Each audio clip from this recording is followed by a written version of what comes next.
Hi, everybody. Welcome to the PC Perspective Podcast. This is the magnificently spectacular 200th episode. Look at that. Fireworks are going off on the video feed. 200th Dun, episode dun. of the podcast. It is May 2nd, 2012. I am still Ryan Shrout. Still Jeremy Hellstrom here. I'm a brand new Josh Walrath. And I continue to be the same Alan Malventano. Josh, you haven't been a brand new anything in quite some time. I hate to really bring you down. You know, I shined my head just for the occasion. I mean, look at the glare. And it shows. Which one? And it shows. That's none of your business, Alan. None of your business. So I know, wow, I know I promised you a really amazing episode for the 200th episode, but I lied. Instead, what you're going to get is a collection of the same you have always gotten, which is the most up-to-date technology and hardware news with a bit of humor and personality on the side, mostly coming from Josh. So let's just... That's debatable. Well, yeah, that's fair. So let's get into the first couple of things. If you are listening to this recorded, you are already too late for the live version. But if you're watching us record this live, I want to make sure everybody is aware that tomorrow morning, May the 3rd, at 1 p.m. Eastern, 10 a.m. Pacific, we're going to host a live review for the GeForce GTX 690. He's not. And you've quick. got Peterson there again? That's right. NVIDIA's own, not owned by, but works for Tom Peterson will be here in studio with us again. We're going to talk about GeForce stuff. We'll talk about 680. We'll obviously talk about 690, talk about the new technologies involved in the 690, the design of all that.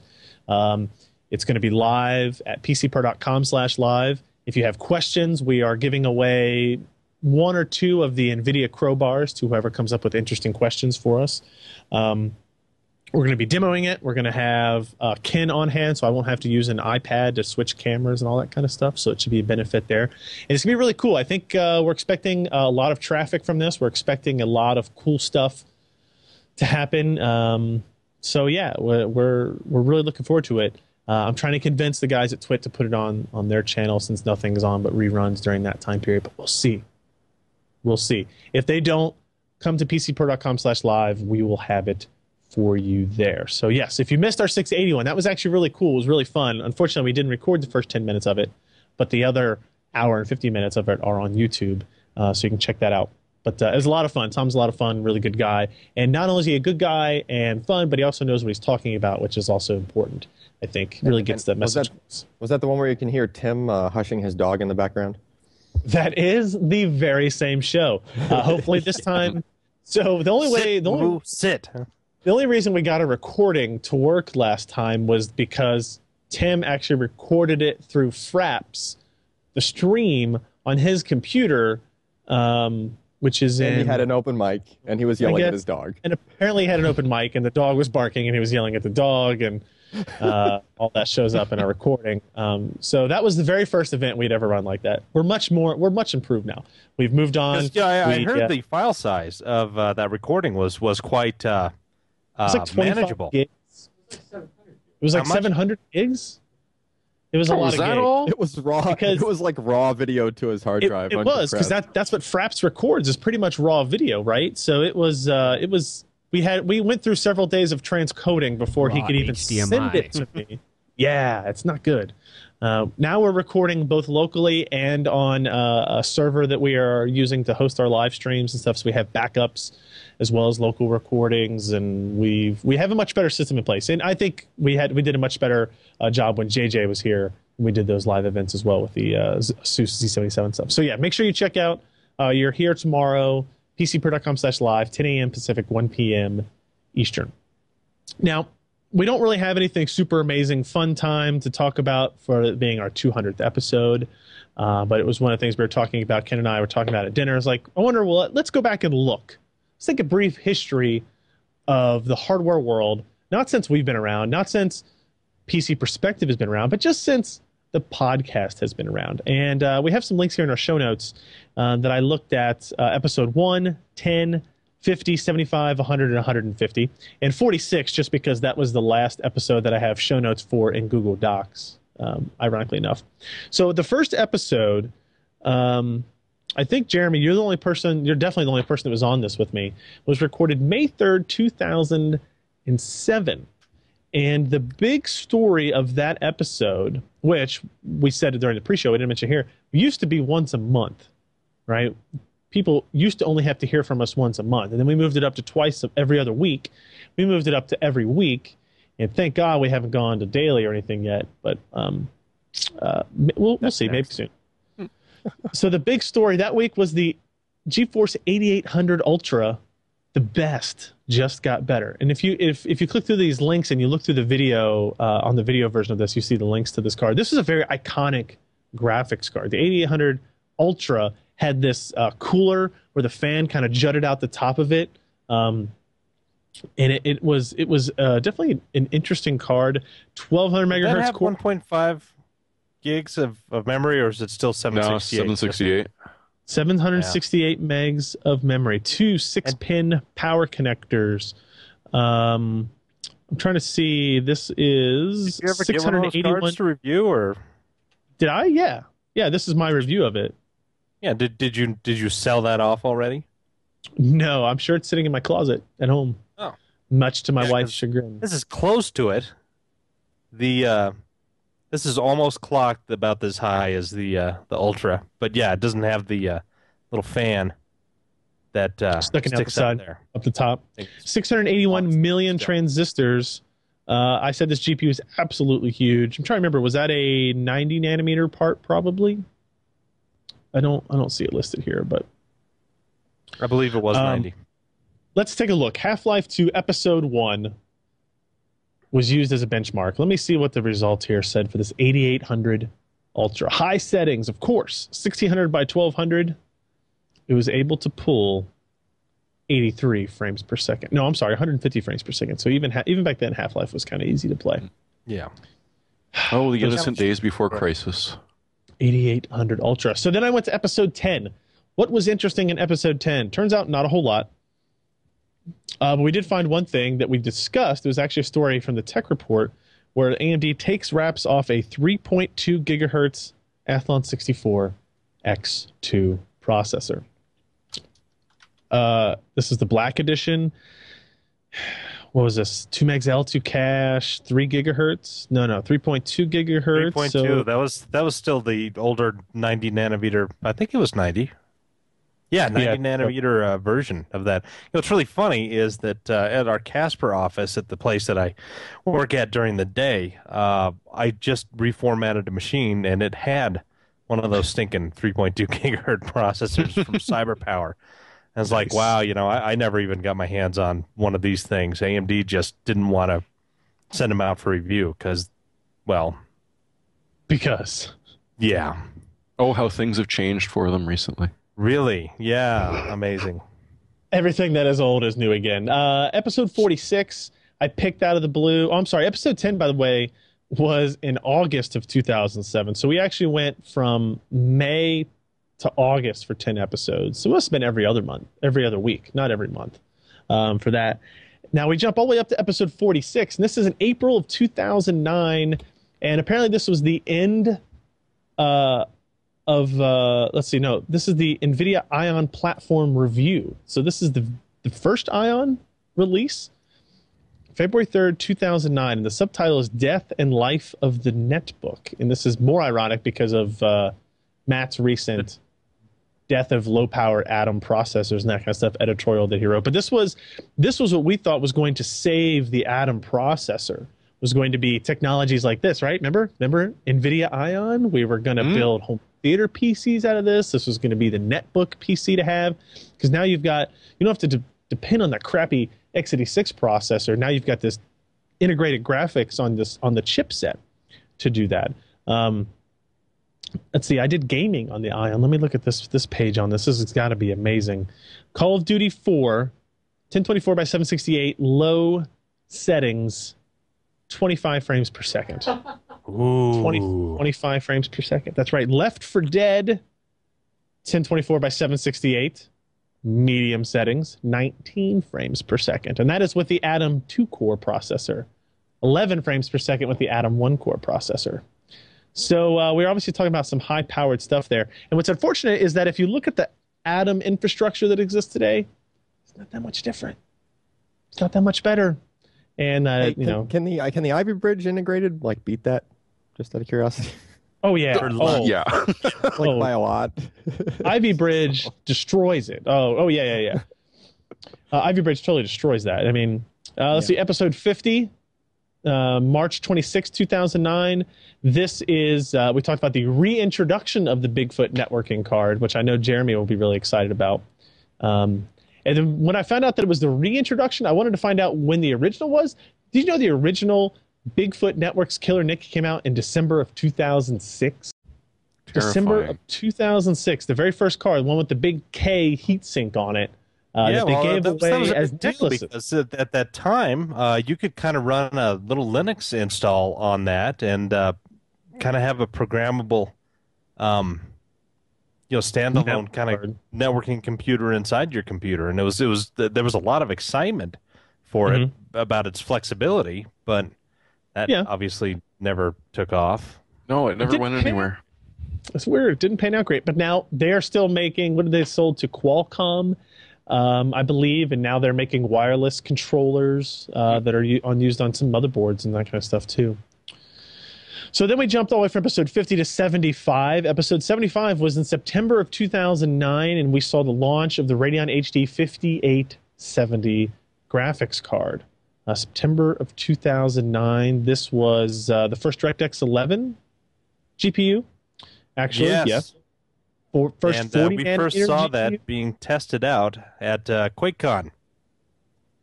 Oh, that's and I right. showed I this do earlier. remember that, yeah. It's the Batmobile. Da-na-na-na-na-na-na. Video card. I do remember that. It was a better card than the 4800 series. I think it was the first part. It was the first time where NVIDIA or where AMD really had kind of like the performance advantage and the technology advantage. Well, Over since the NVIDIA? 9700 Pro, yeah. I mean, they had a Yeah. good 6 months before with this card before the GTX 480 came Yep. out. So AMD was again making some hay while the sun was shining. They Kind of definitely like were. we're doing today. Episode 100. This was interesting. 100 episodes ago, we talked about the Velociraptor 600 gig hard drive. April 2010. April 2010. That one, right there. I believe, yes, there we go. That And guy. we still use those. I use those on our GPU. Yeah, actually, this right here is running, our GPU testbed is running a Velociraptor. I'm not going to hold it up. It's a spinning drive, but it's down Why, here. why You'll does have to Heather trust- hate me so much that she As never the whole sends me stream any fun crashes hard because he drives? yanks his running drive out. This one. Oh, damn it. So that was April 6th, 2010. That was a pretty exciting time, I guess. That What I was found before interesting. SSDs were really catching on well. I mean, SSDs had only, Yeah. that Intel piece that when I started on with the site, that was only 6 months prior to that. So you had, the X25M, and you had like the IndyLinks, the Vertex. Whoa, it was just the Vertex, wasn't it? Yes. It wasn't even the Vertex 2, right? So Oh, that's no. that's all you had back then. I was still the have. Intel. It's at my house. I'm going to keep this one. I have the original SSD that OCZ ever made, and it was just called OCZ SSD. That was the name on it. Period. Like, and it was only on the sticker. It wasn't branded or anything like that. Was that Yeah. the Samsung based or was it the J was J Micron Mic- piece of crap? Yeah. There was that, and then there was Say I was going to use it. G-Skill rebranded a Samsung one, and they just called it Flash SSD. And so did Samsung, actually. So that's what you had back then, was just Flash SSD. Ooh. It uses Flash. So instead of 50 something else. episodes later, what I find interesting is we go from episode 100 to episode 150, and we're only missing a week. So we did one every week that year except one time, apparently. That's pretty good. 4/13, 2011. Then we talked about the HD 6000 graphics series rumors, mid-range graphics cards. So nothing super exciting then. I did find as we were going through these older episodes that it was much less interesting as we got into the 150 and 100 episodes, because that was more current stuff that I might actually still utilize and use. Whereas going back into episodes 1 through 10 and looking about all the just garbage we talked about back then was much more interesting. It's also, I mean, you talk about August of 2007, they were talking about a 3.2 gigahertz Athlon 64 dual core processor. And what speed are bulldozers running at today? 3.6. Ivy Bridge turbo clock is at 3.9. And we're talking 4 years later, almost 5 years later. 4170 is 4.2 gigahertz. So we've gone up 1 gigahertz. Okay. All right. 1 gigahertz and Well, 4.5 don't you years. remember somewhere in there it was the death of the gigahertz race? Yeah, we had to. Can't remember which one that would be, but So that's our lame look down memory lane at the last 199 episodes of the PC Perspective podcast. We did have somebody write in not too long ago who said they were going to go back and re-listen to all of the episodes of the PC Perspective podcast in a row for whatever reason.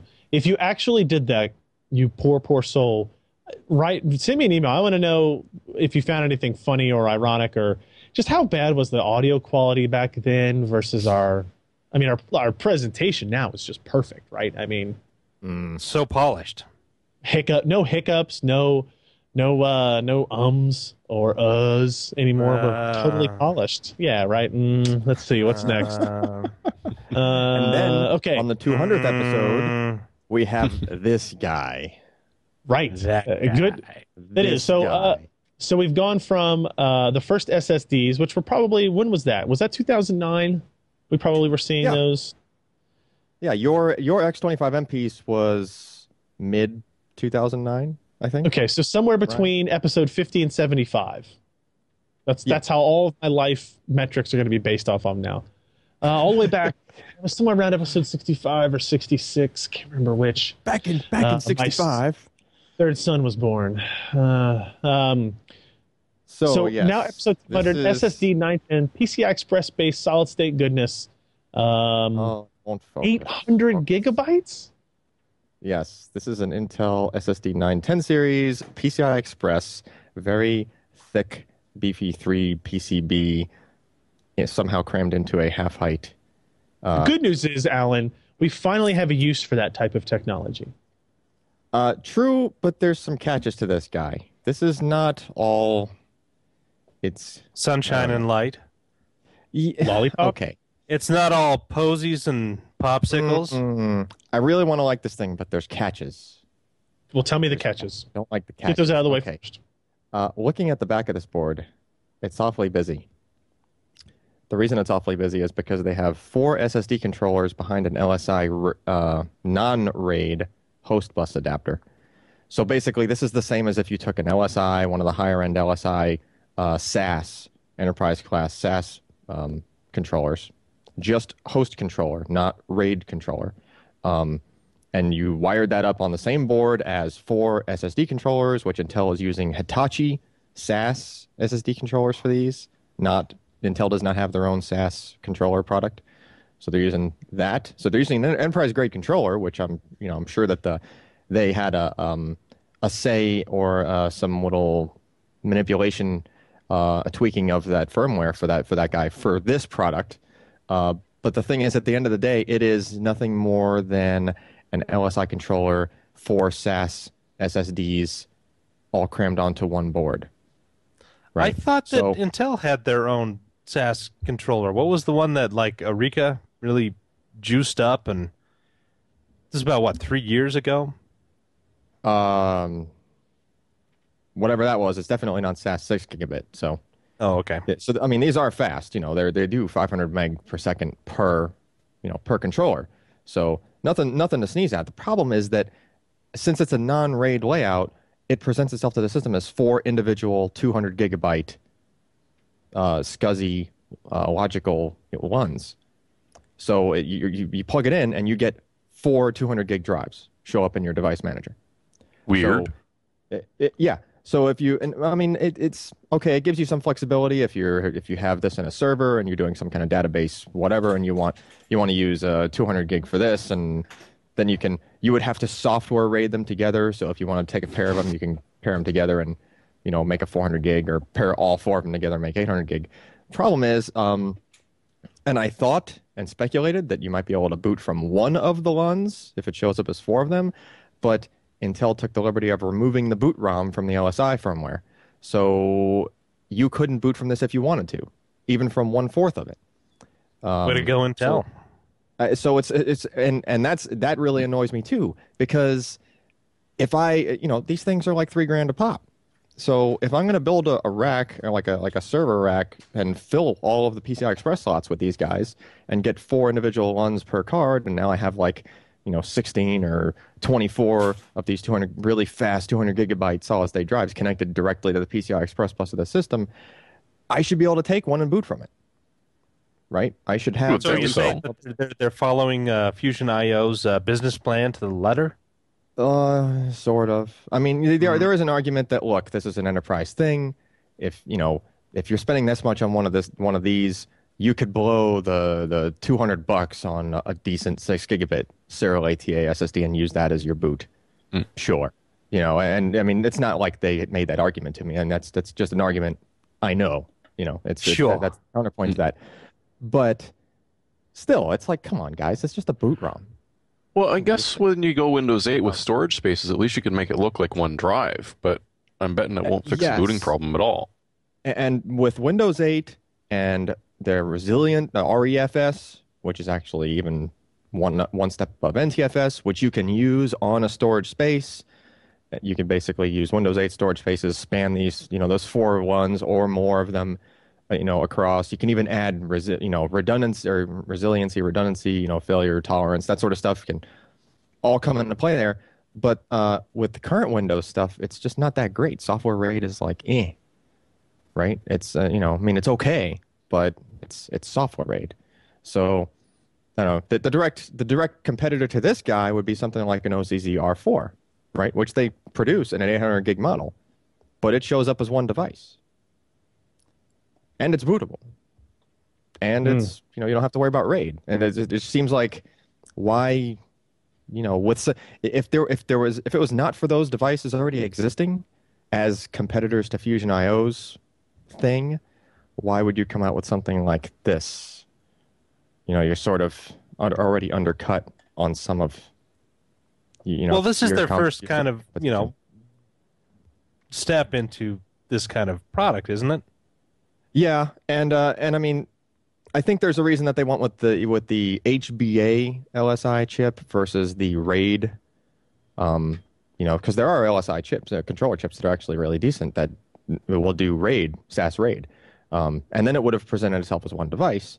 But those kind of solutions for solid state, they just don't work that well. The only one I've seen that works very well is that VCA2 architecture that OCZ uses.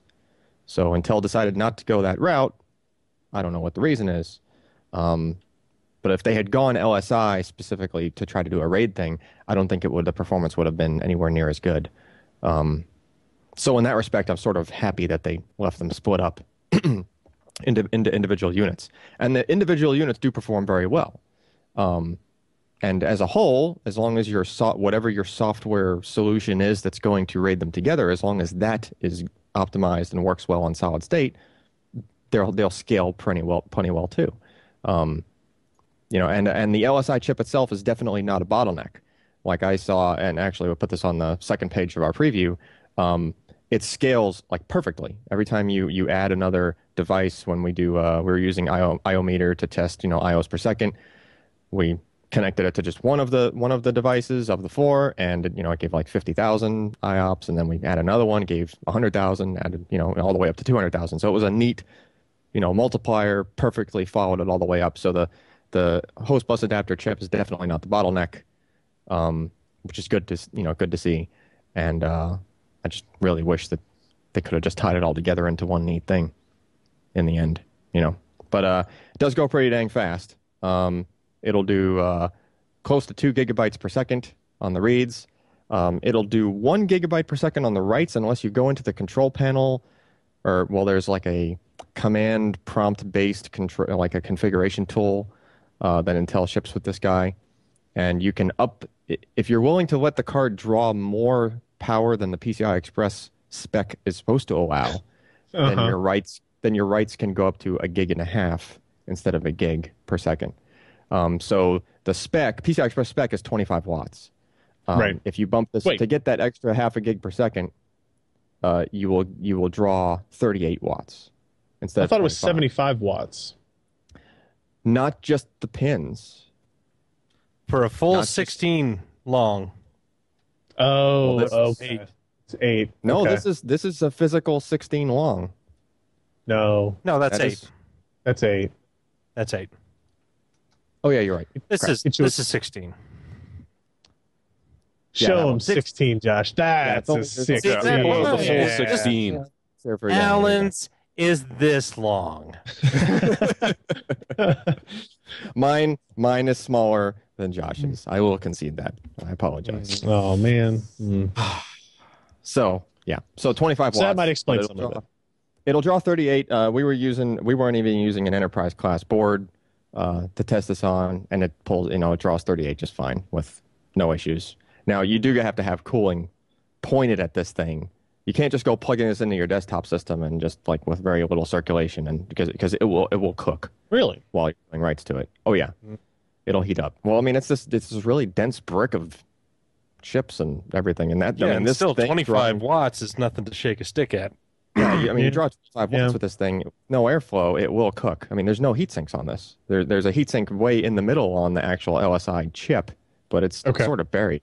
So, and It'll really, hold all the this- heat right in the middle. yeah, exactly. Well, they put it towards the How mu- back, which is where the vent is. How much will this cost me to not buy? I think it runs like the 800 gig model runs like 3,500 ish. I mean, it's up there. So- It is Do way they just cheaper. leave this on using- your doorstep when they deliver it to your house? No, this one they made me sign for, and I wasn't there, and I had to go drive like across town to go pick up. But $3,500 piece of equipment on. It's underneath sitting my on my- doormat. Yeah. sitting on my porch. Yeah. Yeah. Guys, I've got a worse thing than that. Sometimes, like they'll deliver like a $6,000 or $7,000 Alienware computer in a giant black cardboard box that says Alienware across the side of it. They'll just Right leave on it the on my front front step. Yeah, they'll just leave it there. Now I tell them to do that because I hate driving over to FedEx, and I hate it if they show up while I'm in the shower and disappear in like 12 seconds. So I'm willing to take that risk. So yeah, I mean, this thing is, I'm impressed with the performance. It's just the execution. It requires a specific, special kind of server environment. Can I use it in my video editing or streaming recording machine? You could, but you'd have to somehow connect the 4 200 gig units together with something, software. That's the catch. Nah. So Okay. yeah, I'm gonna do some testing with this guy under Windows 8, under the consumer preview specifically with yeah, that's a good idea. and see just how good that is. However, I will say that I did some rudimentary testing with that stuff, and I think that because it's the pre-release that they kneecapped the crap out of the performance of the storage spaces stuff. It was really, really slow when I tested it. Like the writes were going 20 meg per second. Not with this card, but like to solid state, it was only writing at like 20 meg per second. So that was I don't know. Not so good. More to follow there. Obviously they're not going to ship that with writes that poor, but that's where it's at right now. All right, let's move on to some other articles that went up this week. Matt Smith wrote a somewhat controversial, but I think very well thought out and discussed, editorial entitled Dying Atoms, the Failure of Low-Power x86 Processors. And we kind of mentioned this earlier in the show when we were talking about NVIDIA Ion, the Atom processor. It's an interesting premise. Matt has been somebody who does all of our notebook reviews, all of our mobile reviews, has done cell phones and tablets, but mostly notebooks and that kind of stuff. And he's like, he just never has been happy with the Atom devices. And at the start of this article is actually, he says it's nearly 5 years ago that ASUS announced the first EPC model at Computex. That October, the first production version of what would be called a netbook, the ASUS EPC 4G, was released. The press latched onto the little EPC, making it the new darling for the computer industry. It was small, inexpensive. It was unlike anything on the market. Didn't you have one of those? I had one, but I never got one to keep. Like I never bought one or was sent one long term or anything like that. I did actually. I went to the ASUS offices to do to get my first hands-on time and review of it. And these are the ones that were using Linux, like a Linux kind of custom UI OS that was just awful looking back, right? And it was a little while, 6 months or so, until we first started to see Microsoft agree to just sell them and license them Windows XP at these super low cost prices and that kind of stuff to get on these machines. In 2009, netbook sales jumped over 160% quarter to quarter, while laptops staggered along with single digit growth. What was funny is, so 5 years ago, ASUS announced it, and when JJ was here with us, he told us that he showed us the netbook that we did, I think, our WiDi demonstration on. He said this is officially the last netbook that ASUS was producing. So in the span of 5 years, a little bit less than 5 years, we've gone from the introduction of this entirely new form factor and class of processor even, right? Because the Atom processor was really, when most people think of the Atom processor, they think of netbooks, they think of those nettops. And in 5 years, it's just totally gone 180. It's totally hit the apex of its life, and now it's hitting, the valleys of it as well. And he talks about low power computing, how it was never really enjoyable, that we kind of made ourselves believe that it was enjoyable because it was so inexpensive, because it was so small, and it was just different, right? It was unique. It wasn't something we had seen before. He's got some performance numbers in here. I think looking at the Lenovo Idea Center Q180, which is an Atom-powered machine, and just looking at the benchmarks and how just utterly bad it was. The Roku boxes that are in here, Windows for ARM we're talking about here. So I guess the point of the editorial is that he feels that it is good that the Atom processor and these ultra low performance CPUs are going away, and that what will happen, maybe not as soon as I would like, but fairly soon, not with Ivy Bridge, probably with Haswell, you will see the same architecture go from the highest end netbooks and desktop machines to the lowest end, even down to tablets, maybe even cell phones, right? You're going to get that same architecture that is designed to scale and be sized accordingly across all of those segments. And in that, I think we maybe will get away from the kind of underpowered part. You'll have the part that is properly powered for the segment that you have. I don't know. You guys have any thoughts or feedback? Go ahead. Well, yeah. I mean, between Ultrabooks and Ivy Bridge, it's basically done, right? Atom is basically done. Well, No, Atom's in a lot of different places. I mean, there's what is there, a Sandy Bridge in this thing? I mean, there's 5 years later, Asus makes an Ultrabook. Yeah, but that's like $800 or $1,000. You could buy Netflix for $199. But I think they're going to start putting those same CPUs and architecture in those.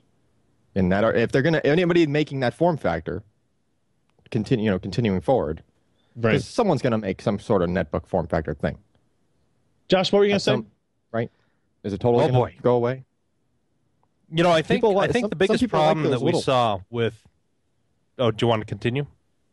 No, sorry. I was just saying some people like that really small form factor. They get it for a kid.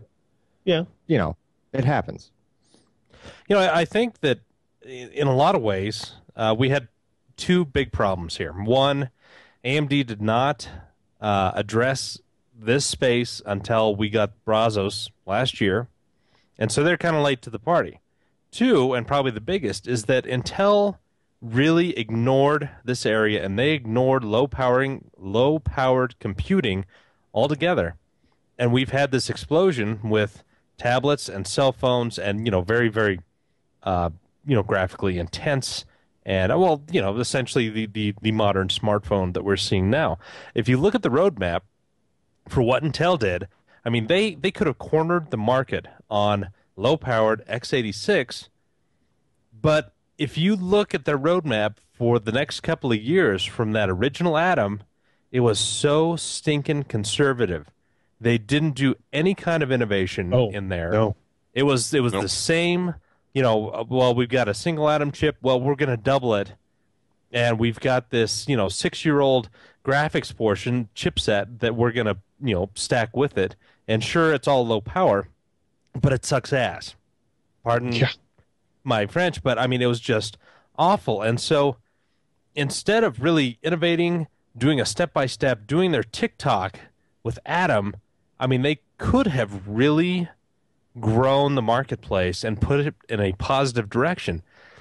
But they were doing these things, and I think Apple really, if anything, they destroyed the netbooks by the iPad. And, you know, here they had the first generation iPad was not that great. Second generation was fantastic. And if you kind of look at the times of the correlation of these product releases and what Intel did with Atom, I mean, they just so totally missed the boat. And they kind of doomed the whole netbook form factor. I mean, just think if Intel had been a little bit more aggressive, had better, you know, CPUs, had spent more time on the graphics portion, and not only that, but started to do more things with the actual, you know, form factor of netbooks, adding some touch capability, doing more things to really advance it and to be kind of a foil against Apple and their tablets.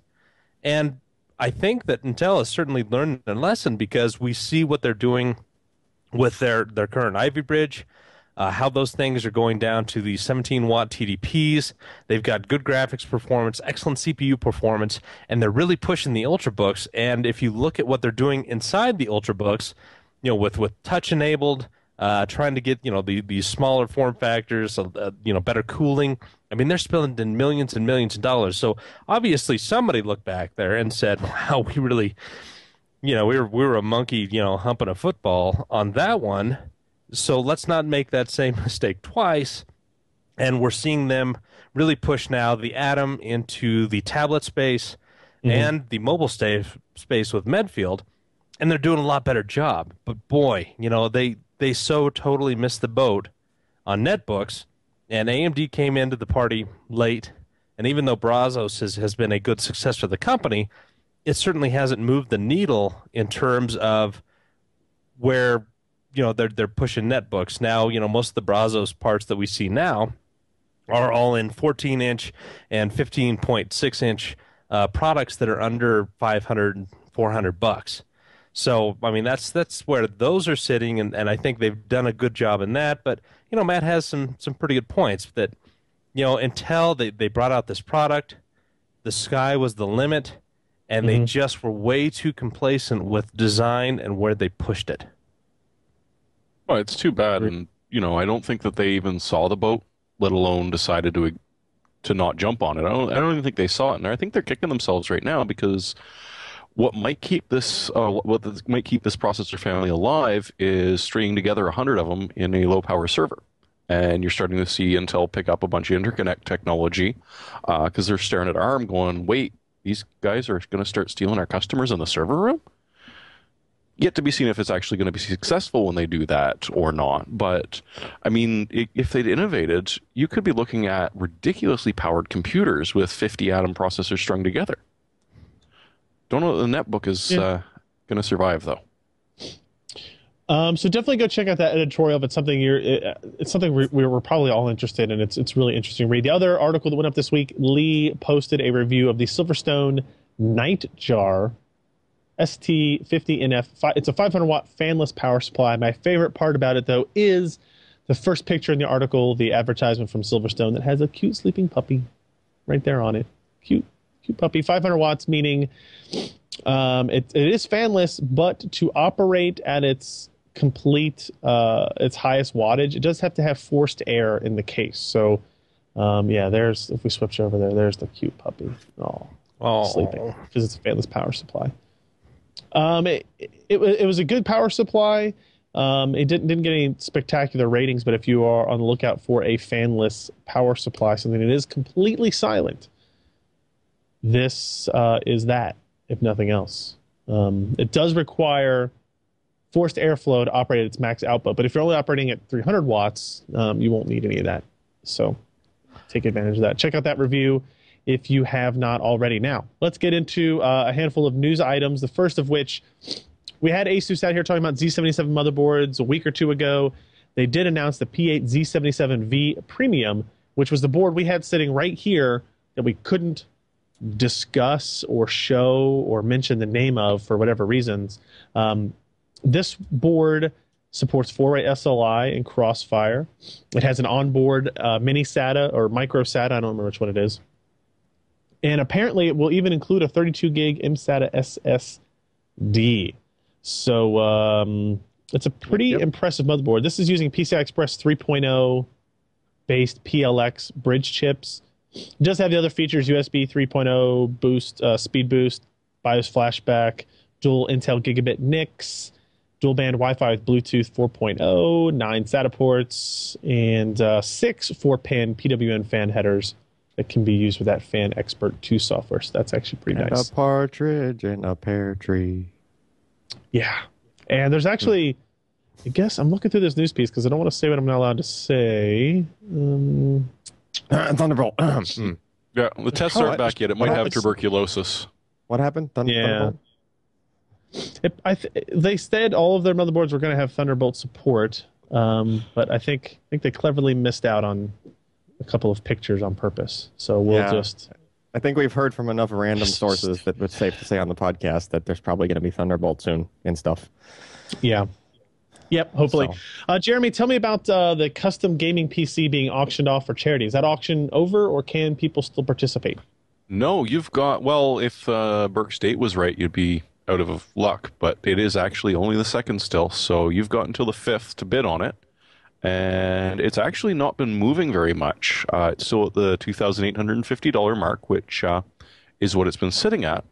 But I mean, the big thing is that all of this money, short of a very small amount that eBay is going to be taking just for hosting this, is going to go towards multiple sclerosis and the National Multiple Sclerosis Society. But what you are looking at getting, if you want to put a bid out there, and I highly suggest you do if you can afford it because it's a great cause, is me clicking the wrong link. You're looking at a Core i5 330 gigahertz processor. Nope. 3.3 gigahertz. Yes, 330 gigs. It's something you've never seen I'm before. buying it. Yes, 3.3. And it is also going to sport 16 gigs of DDR3, which is not bad at all. You got 120 gig Corsair GT SSD. It's using the Corsair Hydro H80 liquid cooler. You got a 750 watt modular PSU and the rather funky looking Graphite Series 600T mid-tower chassis in pure white. Unfortunately, the lady you're seeing here now is not coming with it. Oh. But Is that a it is a blessing very, or a curse? That would up the price. just a wee bit. But it's a really, really nice system. And if you're looking at buying a system at about this price, why not donate the money and still get your system as opposed to piecemealing it at Newegg? Sounds good. Let's see. It's also one of the only ways you're going to get a 680. I almost forgot. That's true. That's where they're all going. Not even that much of a markup. Dang it. All right, we've got a handful of 690 GeForce GTX 690 news bits to talk about here, but because this podcast will be released after the 690 is actually reviewed and published, we won't spend a whole lot of time on these. On April 28th, during a GeForce LAN event in Shanghai, NVIDIA CEO Jensen Huang got on stage and talked all about the GTX 690. Gave out the specifications. You know what? Nobody understood a single word he said because he spoke in English. All the gamers were Chinese. We had a conversation about that this very evening. Yes, a little bit of a language barrier there. Maybe next time they'll either have somebody on stage that will announce it in Chinese, or they'll do that in the United States. But they announce all the specifications of the 690. It includes 2 full GK104 GPUs. Those are the same GPUs used on the GTX 680.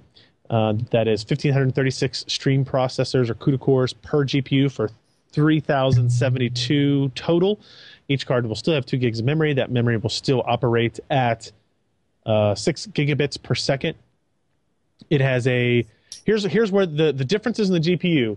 The base clock on the 690 is 915 megahertz versus 1,006 megahertz on the GTX 680. So you've got a difference of about 100 megahertz there, right? The boost clock of the GTX 690 is 1019 megahertz compared to 1058 megahertz on the 680. So the boost clocks are actually closer than the base clocks, meaning that in optimal cases, the performance difference between the 690 and 680s running an SLI, if you had a pair of those, would only be about 4%. Based on if we look at just the clock speed differences on the GPU. So that's pretty impressive for a dual GPU card. Keep in mind that the GTX 590 actually had like a 25 or 30% decrease in clock speeds compared to like the 580s in SLI. So that's actually pretty impressive if NVIDIA is able to do that. We have some pictures here of the card, the Bear card. It's using a PCI Express 3.0 capable bridge chip, so it's running at full speeds. TDP is 195 watts. It's using a fancy cooler made out of all kinds of made-up words like magnesium and alloy, whatever. Trivalent up your... It does have, on its output configurations, it has 3 dual-link DVI connections and a single mini DisplayPort connection, and we assume it'll be able to use all 4 of those. 2 8-pin power connectors. Here we go. This is where it says, a fan housing made from a thixo-molded magnesium alloy. And that's it. That's only whatever.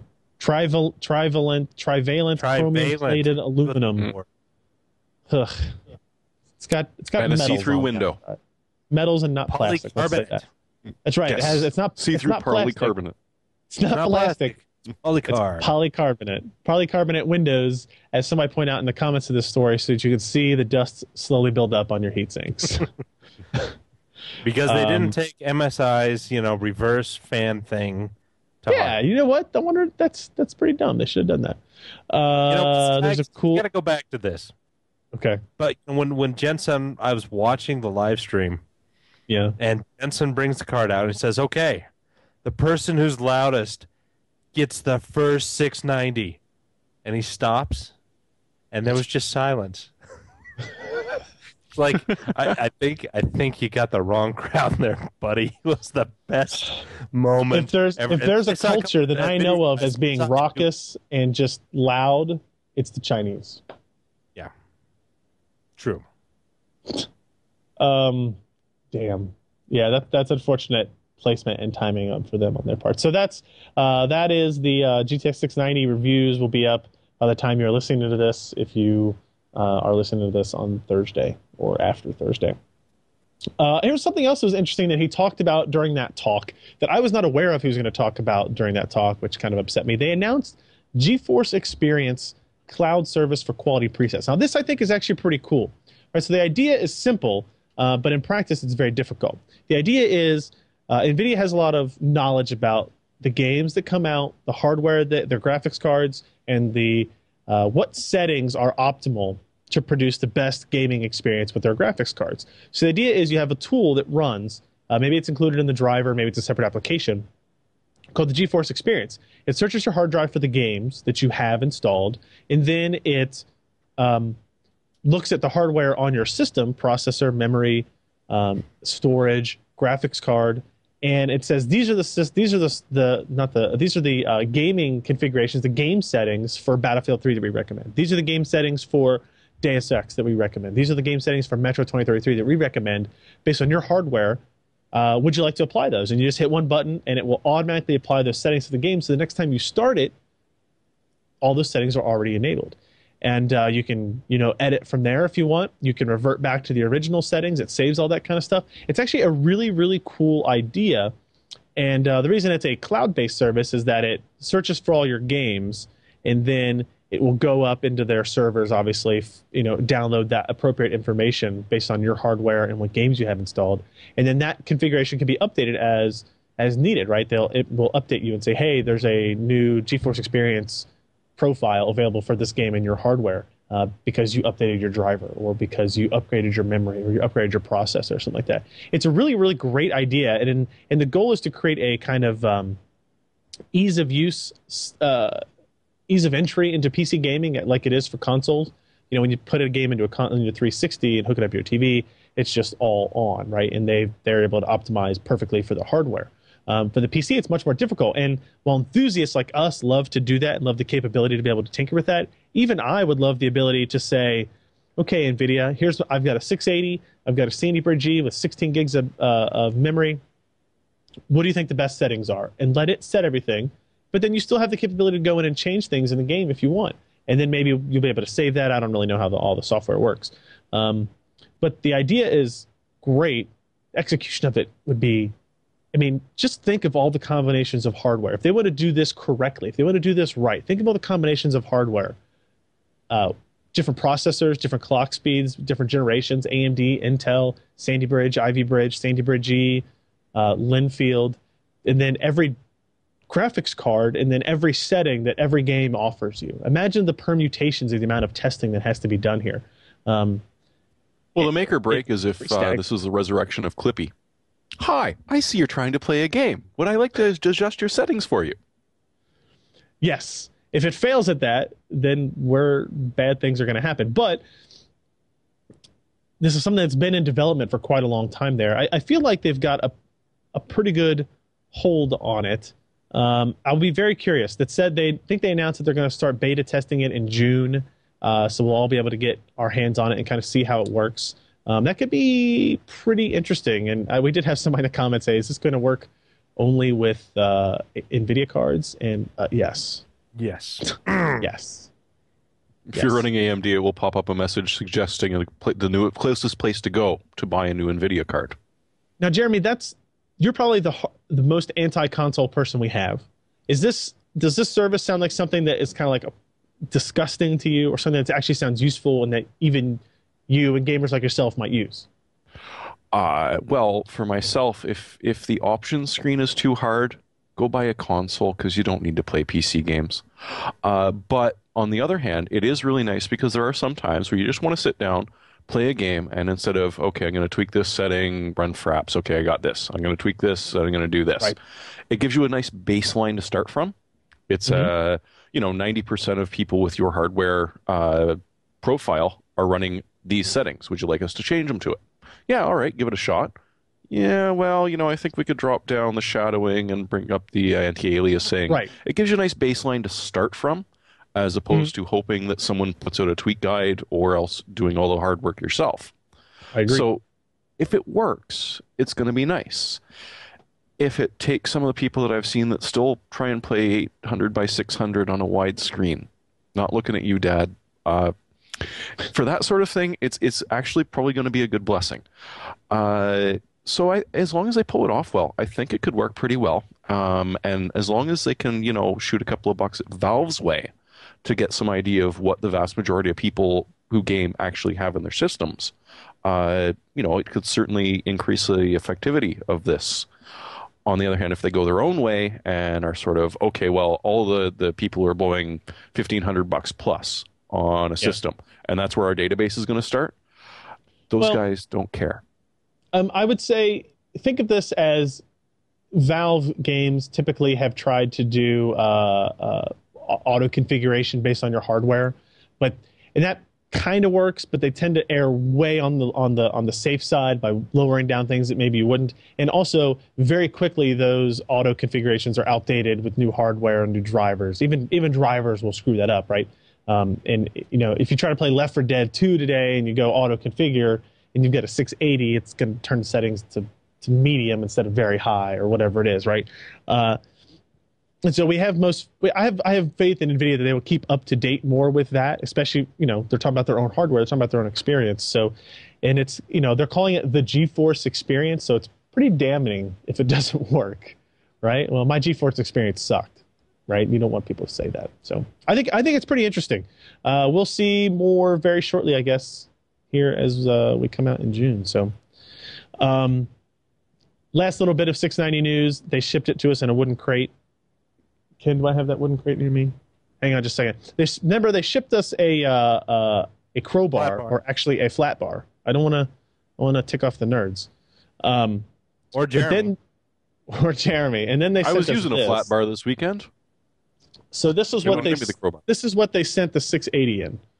See there, caution, weapons, grade, gaming power, but it's actually a wooden crate. and you can decode the numbers and stuff on the side there. And sure enough, I mean, it was nailed closed. It wasn't nailed very hard. Like I could have opened it with a butter knife. That wouldn't have been. Sorry. But it wouldn't have been very interesting to send an NVIDIA branded butter knife to people. So the my 690 sample was included in here. Unfortunately, people added in the comments that wow, that's gonna be really cool when I get my 690. They're not shipping all 690s in wooden crates, guys. I hate to be the bearer of bad news. So that's too bad because there's only gonna be like what 1,000 of them, 1,500. I don't know. I asked at dinner and they wouldn't tell me. Let's put it that way. Of course not. All right, last bit of NVIDIA news for the evening. Apparently, somebody saw a GTX 670 GPU spotted for sale at a Malaysian retailer. Who wants to talk about this? Tell me about this. Somebody tell me. Well, there's a program called Photoshop in which you can take an existing picture and modify it so that it looks like something that it This looks pretty originally. Real. Yeah, Dispally port. Well, that makes it more perfect. Because if you were going to Photoshop it, surely you would actually spell that word correctly. Dispally. Surely. And somebody's saying in the chat room that they saw them in stock in Australia too. I don't know. Does it list any specifications on the 670? Did they have any more information on it? Not that I've seen so far. So all we have is a box, okay, that may or may not be fake. It says GeForce GTX 670, 2 gigs, DirectX 11, Dispally port, MSI. Okay. Only $13.99 Rignits. That's perfect. That's right inside my budget. It's right inside my budget. Well, 462 US, which seems awfully close to the 680. Is there a picture of the card? Somebody's saying that the PCI connectors looked weird. I didn't see a picture of the actual card. If it's a full 2 gig, what do you think they're going to do? Just dial back some of the cores? Yeah. Like the number of them? Perhaps? Yeah, instead of like 1536, it'll be 1380 something. They're gonna pull a GTX 260 Core 216. God, we can only hope. All right. Well, that's it for NVIDIA. Let's see. Somebody put here in the show notes, the end of Moore's Law is in sight. Again, do we have to talk about this again? Who added this to the show notes? Who wants to talk about it? Oh, my God. Please, no. Not again. Michio Kaku. But it's Michio Kaku. Hey. Michio Oh. Kaku. This is the family show. No, that's... God, never mind. Who added it? Who wants to talk about it? I did. We've been talking about this for ages. And now, this physicist, theoretical physicist comes out and says, you know what? Looking at silicon, we got 10 years left. And this is something that we've discussed before. And certainly I think that there's a large amount of credence to what he is saying as pure silicon technology, because as we're moving forward, we're going to see advances in materials. We're going to see some, carbon nanotubes and some other things like that. But yeah, pure, transistor density is going to come to just a screaming halt until we can learn how to control some of the quantum theories and particulars of particles.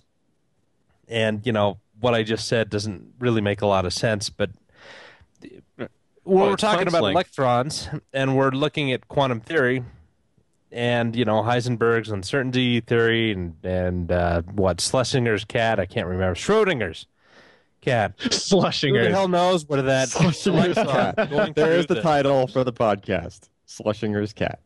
Schlesinger's. Anyway.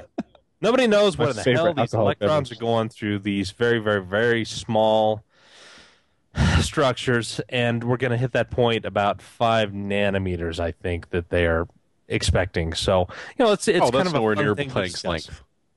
What? That's nowhere near Planck's length.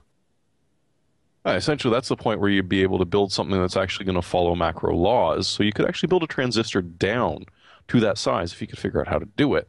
But see, here's the thing. Intel is sort of cheating even already with Ivy Bridge, because They're, yes, as far as the width of their FETs, their features for their transistors, it's 22, but they're actually going vertical, right?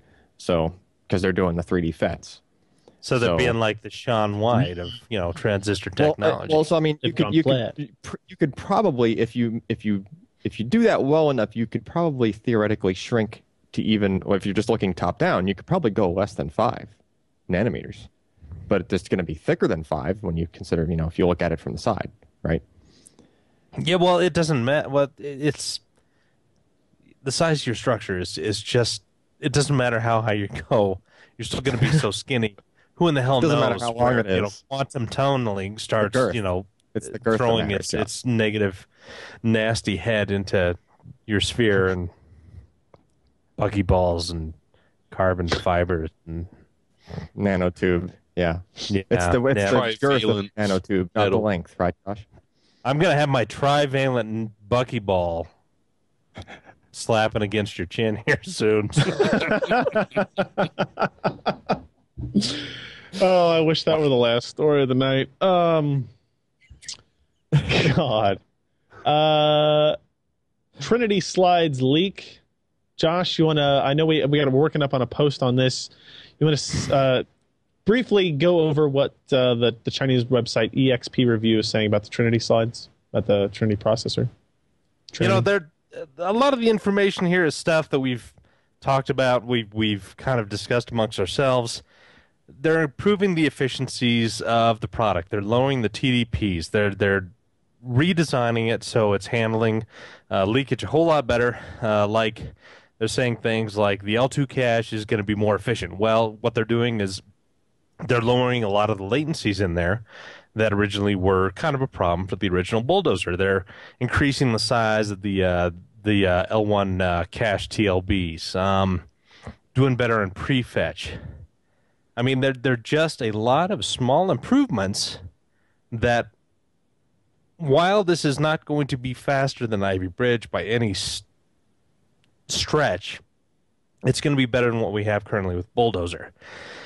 And so this is still going to be a 32 nanometer part. The graphics portion takes up almost one half of the entire die. It's going to be a VLIW4 architecture.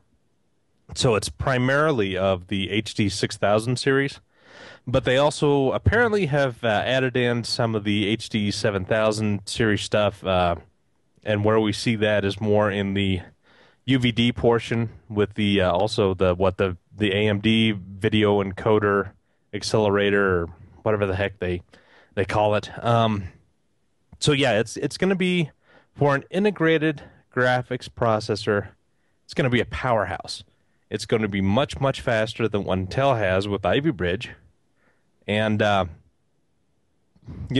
adding enough features into it that at least it's going to be competitive with the type of products and software that's out there.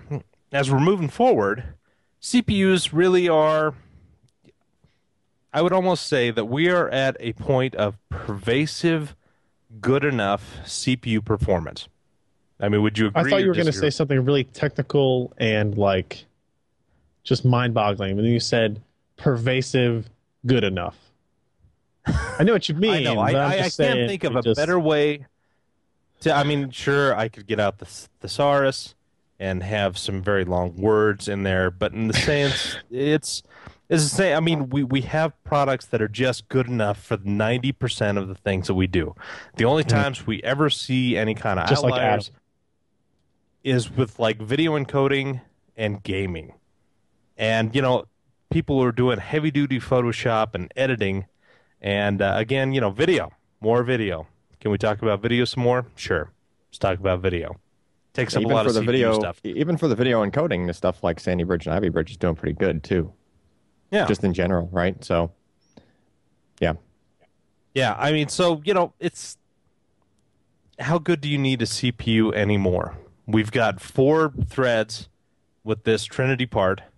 It's going to do them decent enough for most of the stuff. You open up a Word document, you drag around some pictures, it's going to be fine. 3D graphics, video encoding, those are the things that still are going to push processor, and that's the area that AMD is really focusing on.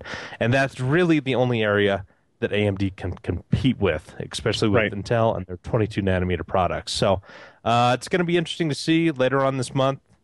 We'll find out the full meal deal about it and hopefully get some numbers and seeing how much of an improvement PileDriver is over Bulldozer. And again, I'm not expecting miracles, but we do expect a lot better thermals and a little bit of a jump in IPC. So it's a nice move by AMD, and it's going to keep them competitive. We don't talk about it enough on the podcast, and we're going a little bit late on the show already, even though it is our 200th episode, and we can go for days if we want.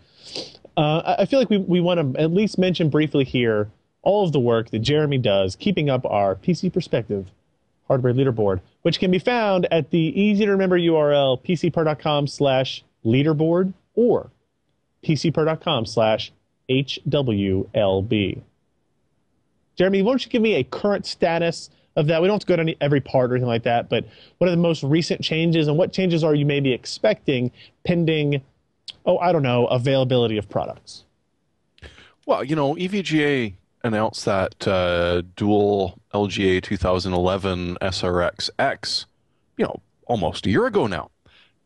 It's still not on the leaderboard because you still can't find it. NVIDIA came out with this brand new wonderful card, the GTX 680. Again, sorry, you just can't find it unless you're really lucky. So it didn't quite make it onto the leaderboard. It's unfortunate. Intel, brand new Ivy Bridge processor. Mm-hmm. Can't buy it. In fact, I think as of Sunday. In theory, you should be allowed to, but I have not seen one. Newegg does not seem to have them anymore. Maybe they sold out. They did sell out. They were for sale on Sunday. I do remember seeing them.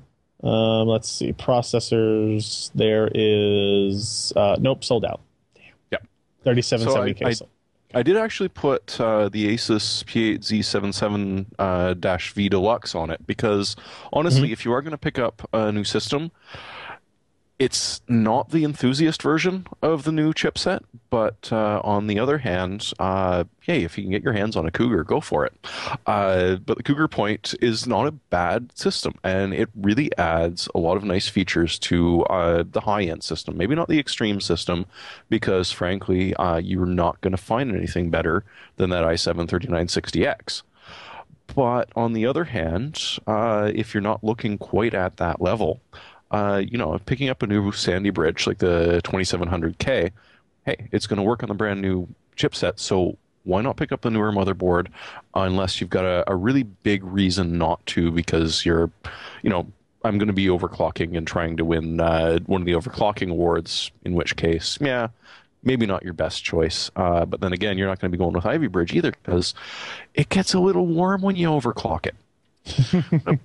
Apart from that, the biggest thing is the Samsung 830 series. Got a variety of flavors from the 512 gigabyte version on the Dream System to the 256 version the Ultra Extreme version, the 256 gig for both the high end and the Extreme systems. Because and that honestly, just went down to $239.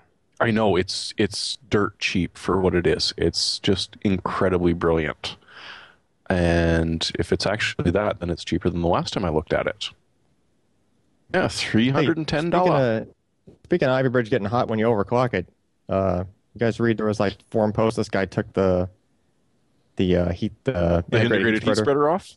Yeah, he took one off of an Ivy Bridge that was running hot when you overclocked it, and he put this really good cooler directly onto the die, and same temperatures. So. Yeah. It's not the, people were speculating that it was the goo that they stuck between the IHS and the die and whatever other things it might have been. No, it's actually the architecture. Not the architecture, but the process that's doing it. So too much leakage in the Ivy Bridges. They're leaking. The pump is leaking. Yeah. So keep your eye on the leaderboard because there will be changes as things become available. But for right now, unfortunately, not much has changed. On the other hand, it's because it's the best hardware you can get. That's what we're all about. All right, let's get into our, speaking of hardware software picks of the week. I could cop out early, pick this right here. I could. Hold on, we're waiting a second. There we go. Pick this, the GTX 690. Let's see if I. No, there's too many lights on. This is lighting up. It's really cool. But it's a grand. but I'm going to save that for next week. What's that? But it's a grand. Yeah, That's a lot of moolah. That's like me picking the 910, which I'm not. We'll step it up. But I see, here's what I said I could pick that, but I'm not going to. Instead, what I'm going to pick is a piece of software that saved my ass this week, LogMeIn Ignition. LogMeIn is a kind of a remote desktop system. You install a piece of software on your home computer, and then you can access it from wherever you're at on another home computer. It's just like GoToMyPC. They both work pretty well. I use both LogMeIn and GoToMyPC actually on different machines. And LogMeIn Ignition is software for Android devices, and there's another one for iOS devices that allows you to control your computer through your phone, even if you've got like your regular sized Android phone. And it's actually pretty intuitive how it works. You move around the cursors. What I think is actually pretty innovative is a cursor stays centered in the device. And so you move it, what is essentially a static image of your desktop around the cursor, and then you can just, pinch to zoom and in and out. And then you tap the screen anywhere on the screen, and it's one click. Tap twice, it's two clicks. It actually works really well. Here's the part that I have a problem with is the application's not free. It's $30, I want to say, which is expensive for a phone app. But apparently, I had to launch something while I was out, and I was like, well, I've got LogMeIn Ignition, I'll just buy this. Well, I bought it on iOS for $30 and didn't realize until about 5 minutes before I needed to access my computer that I only had my Android phone with me, and then I had to pay another $30 for that same application to do what I needed to do. So I would say I don't like paying twice for the same program, which kind of sucks. And I think the GoToMyPC app for Android and iOS is actually free, because I pay monthly for both LogMeIn and GoToMyPC. I think it's like $10 a month or something like that. But I think GoToMyPC stuff. So maybe what I changed my pick is to GoToMyPC if the app works as well as LogMeIn Ignition. But yeah. Or if you're handy at configuring your router to use some kind of a forward, like a dynamic DNS service, you could just use VNC and not pay anything. I'm just saying. Yeah, the GoToMyPC and LogMeIn apps do some really cool things, though. True. Maybe not important on a phone, but like being able to copy paste between them, and I can, if I'm logged into my computer at home, I can print a document to a local printer wherever I'm at, and that type of thing, and it kind of loads drivers back and forth. But it's pretty cool. So that was my pick. I don't like spending the money that I spent on it, but it was incredibly useful, very easy to use, and I felt like even over 3G on my Android Nexus S phone, whatever it is I'm using right now, it was actually a pretty good experience. So, Jeremy, what do you got for us? Disappointment in LogMeIn when I found out that it replaces your base video card driver. So when you try and benchmark a game, it says your current device is a LogMeIn device driver. Yes. Kind of hard to prove which graphics card you're using. You can't benchmark games remotely. No, you cannot do that. Oh, no, even if you're sitting on your own PC, if you're running LogMeIn, it'll actually trump the text string that identifies your graphics card. Huh. But speaking of graphics cards and monitors, reading around the web, and I found something that's going to be of good news for a lot of people that spent all their money on the graphics card and the 3 monitors to go with it. It's a nice little $60 now Monmount LCD 1930 triple LCD monitor stand. The caveat to this, unfortunately, is that it will only fit a screen of about 22 inches wide. So if you're going over to a 24-inch, that counts the bezel, it's not going to work. If you're going to go for a 1080p monitor that is sitting, at 22 inches, counting the bezel, for $50, $60, significantly cheaper than most of the other things you're going to find for sale. Upwards of 150 to 200, up to a lovely little EVGA thing we've seen, which was 2,500 or so, but did include the 3 monitors. Mm. That's all I got. Very nice, Okay, Jeremy. fair enough. Next. Me. All right, there's a Steam sale today, and for those who are looking for a nice sim, the DCS A10C flight simulator is now for $13.59.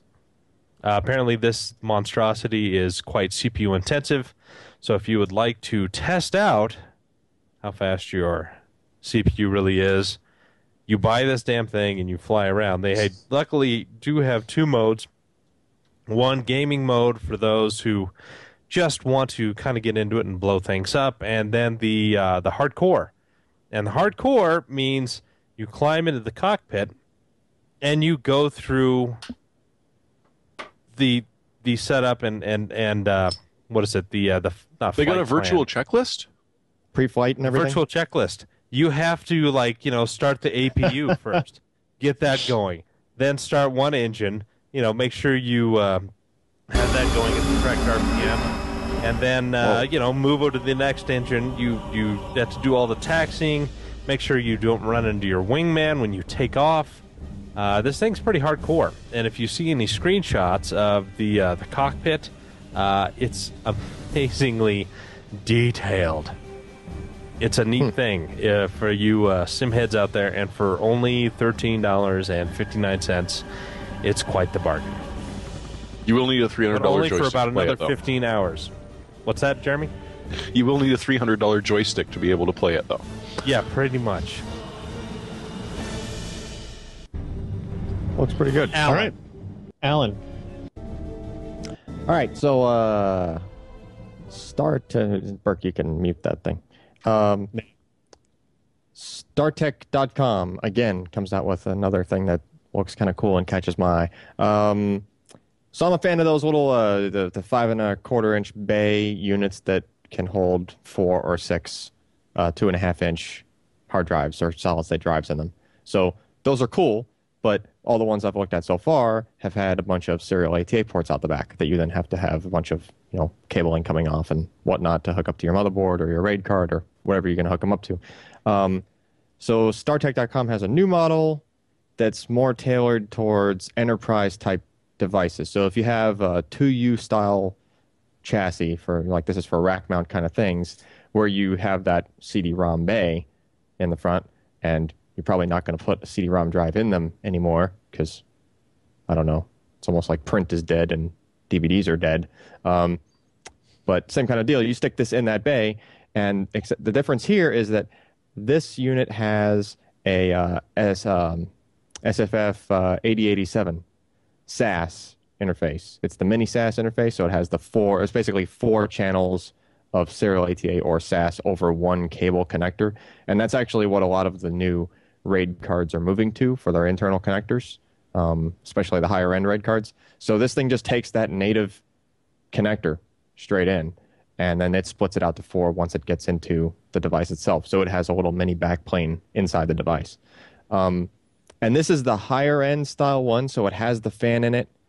And typically the ones that have the fans in them are the ones that can also handle 12 volts as well as 5-volt power, which should mean that you could take 4 Velociraptors without their external heatsink housing and stick them in this guy. It'll power those. At least it should.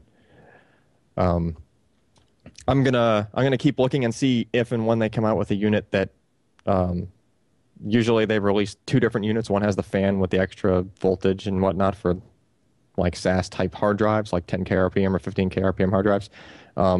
This one is $100 because it's the higher end one.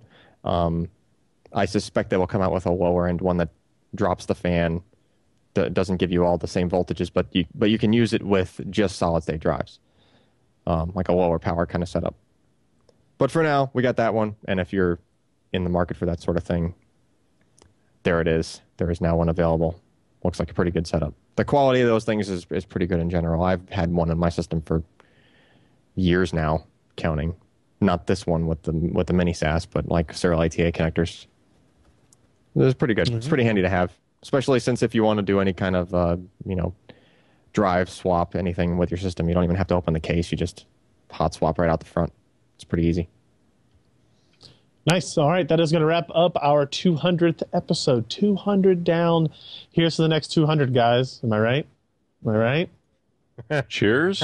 I like being paid. I'll do another 200. Yeah. We're going to do them daily, though. Hey, no. Yeah, I want to hit I the guess next I'm working 200. for Ryan full time now. Sweet. less than a year. Yeah. Tell your rest of your family they need to find someplace else to live. Yes. Email us, podcast@pcper.com. If you want to find our podcast, it is at pcper.com/podcast. Do not forget our special event. If you're watching this live, if you just checked in late, pcper.com/live. Tomorrow morning at 10 a.m. Pacific, 1 p.m. Eastern, we will be hosting a GeForce GTX 690 launch event with NVIDIA's own Tom Peterson and myself. Will be demoing this lovely hardware. Lovely. In this lovely hardware. There we go. There we go. See this? Hopefully he'll be on the It's ball. past for his tomorrow. bedtime, Look Ryan. at those Come on. polycarbonate windows. You could barely see that they're there. Oh, are those windows? Yeah, they are. They're plastic. I'm sorry, polycarbonate. Polycarbonate. And see this? See this? So this plastic. black. This black. This is It's the fan. the injected magnesium alloy, and then this is the trivalent chromium plating on the Is that aluminum si- frame. Seriously, they made the cover magnesium alloy? Yeah, That's this black Wow. part, the fan housing is, yeah, It's lightweight. and then They're the not top messing part around. is too, Boy, once and you then set that thing on fire. and then the Don't top let it you can't overheat whatever you tell do. in the picture. You can kind of tell it's glowy. Hi, the- NVIDIA not the light support. on My fire. computer is melting. I lit it on fire with thermite. What's up with that? Or I used it to light thermite on fire. So that's it. Thank you guys for joining us. PCPer.com/podcast again. And then follow us on Twitter, twitter.com/PCPer, Facebook.com/PCPer, YouTube.com/PCPer. Those are all the places to find us doing stuff with hardware. We really appreciate it. We, on a serious note, I do thank you guys who have continued to listen to our show through all this time. Our show has grown larger, which I don't understand at all. So either a lot more people download it and delete it, or a lot more people are downloading and listening to it. Either way, I'm cool. I'm cool with that either way. But thank you guys for the support. We really appreciate it. And we will see you next week for the 201st episode of the PC Perspective Podcast. I'm Ryan Shrout. I'm Jeremy Hellstrom. I'm Josh Walrath. And I'm Alan Malventano. See you next week.